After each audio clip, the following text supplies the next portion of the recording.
Welcome into another edition of Football Frenzy. I'm Carl Jones. That handsome fellow over there is AJ Feldman. We have reached week 7 of the high school football season. Playoffs right around the corner, and there were plenty of playoff primers on the schedule tonight. That's right, and none bigger than in Class B, where Batavia and HFL squared off a rematch of the last 2 sectional championship games. Each team won one. Will there be a rubber match this year? We pick things up late in the second half. Blue Devils up 14-0. Aiden Anderson punches it in for the score. Batavia takes a 3-score lead into the break.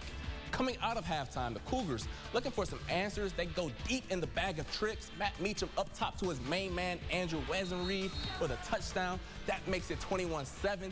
Then later in the frame, on 3rd and forever, Meacham finds Wesenreed up the seam. That combo is better than the Wendy's 4-for-4, especially now they got the biggie bag at $5. That's terrible, man. HFL will go for 2 and fail, so now it's 21-12. Start of the 4th quarter now. Anderson gets the pill. Is going to run this down inside the 5. People finish it off a few plays later with a tutty. Batavia, they go on to get the dub in this one, 35-20. They're now 7-0 on the year.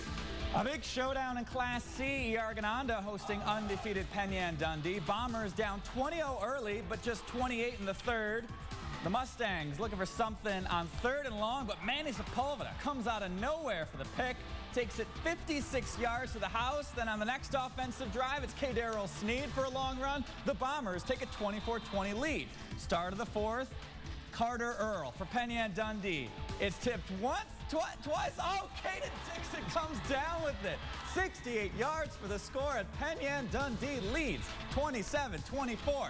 6 minutes to play. Bombers looking for the answer. Mike Daniels keeps his feet moving, caught up, somehow stays going, breaks free, and he's all the way down inside the 5, down at the 1. Bombers sneak it in. They regain the lead, and then after a Penyan punt, ERG looking to ice the game. Daryl Sneed trying to ice the game. That was just cold. Oh, come on, man. You ain't got to do all that. He did. He had to do all that and more. The Bombers, a statement win, 42-34, your final score.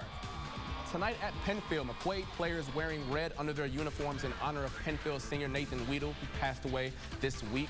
McQuaid led 7-0 at the break. First snap of the second half, John Harding with a 21-yard gain, setting up a field goal. That makes it 10-0 Knights. Then late in the 3rd, every week, we say special teams matter. McQuaid doesn't block the punt, but they flustered the punter. Henry Gerster gets the stop on 4th down. In the first play of the 4th quarter, Knights sprint quick to the line of scrimmage. They did a lot on this drive. Harding is going to win the race to the pylon. McQuaid, they go on to get the win in this one, 23-8, your final. Staying in AA over in Fairport, Red Raiders trying to flip the script and upset undefeated UPrep. First quarter, no score. Noah Hill running out, trying to make something happen, chucks it downfield. Darius Poles comes down with it. Griffins on the move. Later in the drive, UPrep in the red zone looking for 6, but he just finds James Polygon, his 2nd pick of the day. That keeps this one scoreless. Second quarter winding down now. Griffins going a long drive, capped off by the Chris Jean touchdown. UPrep goes up 6-0. Then Fairport trying to get something going before the break, but Desmere Favors says, nuh-uh, eat that. This one closer than expected. UPrep needs the final score. They win by just a 12-7 margin. Let's take the trip out to Avon, where the Braves played host to Cuba Rushford Hinsdale. 5 minutes into the action, Richard Bryce follows his convoy and walks into Zone 6 untouched. That gives the Braves a 6-0 lead. Then on the next drive, the Rebels looking to make things shake, but Wesley Farley plucks that out of the air for the pick, setting up Avon with great field position. Then a few plays later, Bryce told Coach, same play, I got this. And Coach said, you know what, kid, let me see what you got. And it worked. The senior quarterback's 2nd score of the game. Avon, they took care of business tonight. 45-9, your final. Trust your players, coaches. Homecoming at Pittsford, where the mighty Panthers were definitely not sleeping tonight against Edison. Already 8-0 in the 1st. Caleb end zone. Looking into the end zone, Inventors get a hand on it, but Luke Fliss gets 2. 21-yard touchdown makes it 15-0. Then Pittsford had the concentration turned up to 11 tonight. Edison bails on the punt, little tap drill. Nicholas Wilson, 35 yards. He's in the end zone. Pittsford rolls in this one. 44-12 is your final score on this evening. Coming up after the break, the Emirates look to open up their season with a big win at home. And the Yankees fall to the Guardians, even up the series. We'll have the highlights, but first, here's some more Section 5 scores.